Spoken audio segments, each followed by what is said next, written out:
నమస్తే చిత్తూరు. అందరికీ నమస్కారం.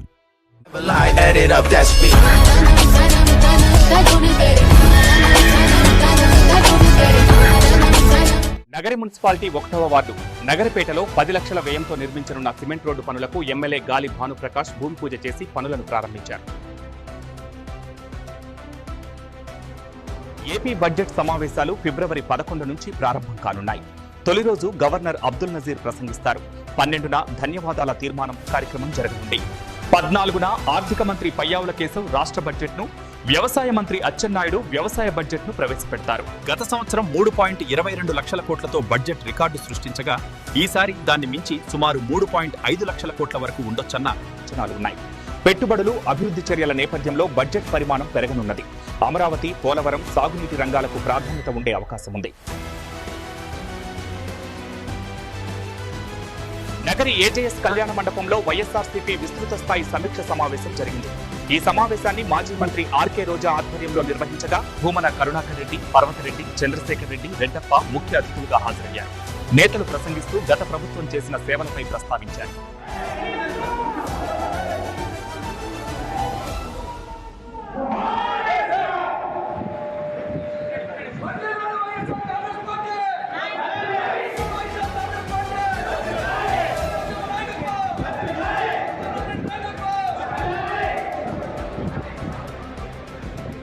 ఏపీ లిక్కర్ స్కామ్ కేసులో చంద్రగిరి నియోజకవర్గం వైఎస్ఆర్సీపీ మాజీ ఎమ్మెల్యే చెవిరెడ్డి భాస్కర్ రెడ్డికి ఆంధ్రప్రదేశ్ హైకోర్టు బెయిల్ మంజూరు చేసింది. జూన్లో అరెస్టై సుమారు 226 రోజులుగా జైలులో ఉన్న ఆయనకు జనవరి 29న కోర్టు బెయిల్ ఇచ్చింది. అదే కేసులో ఆయన సహచరులు సజ్జల శ్రీధర్ రెడ్డి, వెంకటేష్ నాయుళ్లకు కూడా బెయిల్ లభించగా మరికొంతమంది నిందితుల బెయిల్ పిటిషన్లు తిరస్కరించబడ్డాయి.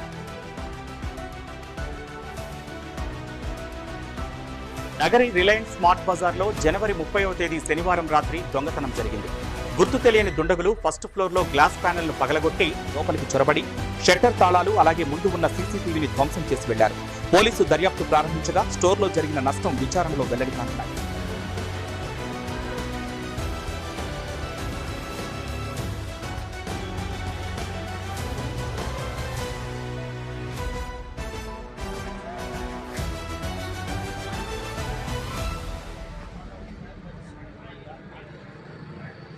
ఆంధ్రప్రదేశ్ పట్టణ ప్రాంతాల్లో పేదలకు ప్రభుత్వం శుభవార్త చెప్పింది.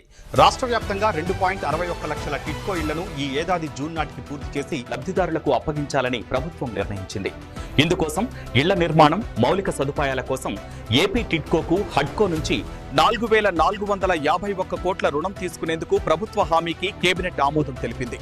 దీంతో ఇళ్ల నిర్మాణం వేగవంతం కానుంది.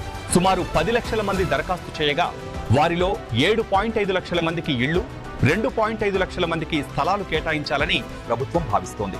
అలాగే ఏపీ పవర్ ఫైనాన్స్ కార్పొరేషన్ కు హడ్కో నుంచి 900 కోట్ల ప్రత్యేక రుణం ఇచ్చేందుకు కేబినెట్ గ్రీన్ సిగ్నల్ ఇచ్చింది.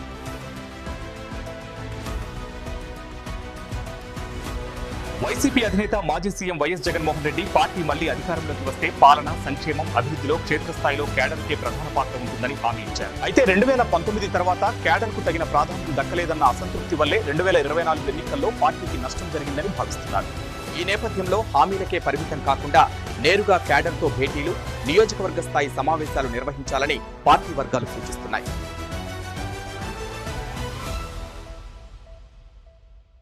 వైఎస్ఆర్ కాంగ్రెస్ పార్టీ సీనియర్ నేత, మాజీ మంత్రి అంబటి రాంబాబు ఆంధ్రప్రదేశ్ సీఎం నారా చంద్రబాబు నాయుడుపై అనుచిత వ్యాఖ్యలు చేసిన ఆరోపణలతో కేసు నమోదు కావడంతో గుంటూరు పోలీసు ఆయన అరెస్ట్ చేశారు. ఈ ఘటన రాష్ట్ర రాజకీయాల్లో తీవ్ర ఉద్రిక్తతకు దారితీసింది. ఈ వ్యవహారంపై స్పందించిన టీడీపీ నాయకుడు పోతుకుంట విజయబాబు తీవ్రంగా ఖండిస్తూ పార్టీపై మరియు నాయకత్వంపై అనుచిత వ్యాఖ్యలు చేయడం సరికాదని ఆగ్రహం వ్యక్తం చేశారు. వైసీపీ మాజీ మంత్రి అంబటి రాంబాబు అనేటువంటి వ్యక్తి మా నాయకుడు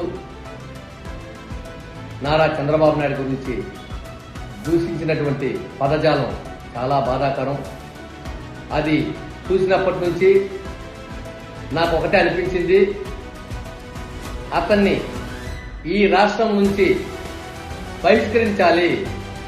ఎటువంటి పరిస్థితుల్లో అటువంటి చీడ పురుగులు ఈ రాష్ట్రంలో ఉండకూడదు. ఫిబ్రవరి 1వ తేదీ ఆదివారం నాడు బలిజ అభ్యుదయ సేవా సమితి 25వ వార్షికోత్సవం సందర్భంగా నగర జాతీయ బలిజ సంఘం అధ్యక్షులు ఎంవి బాబు మరియు ఆ సామాజిక వర్గ సభ్యులు పాల్గొన్నారు.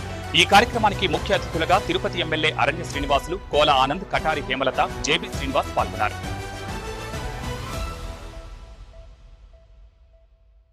ఇలాంటి తాజా వార్తలను మీ ముందుకు తీసుకురావడానికి మీ ప్రోత్సాహం మాకు ఎంతో ముఖ్యం. కావున మా యూట్యూబ్ ఛానల్ను సబ్స్క్రైబ్ చేసుకోగలరు.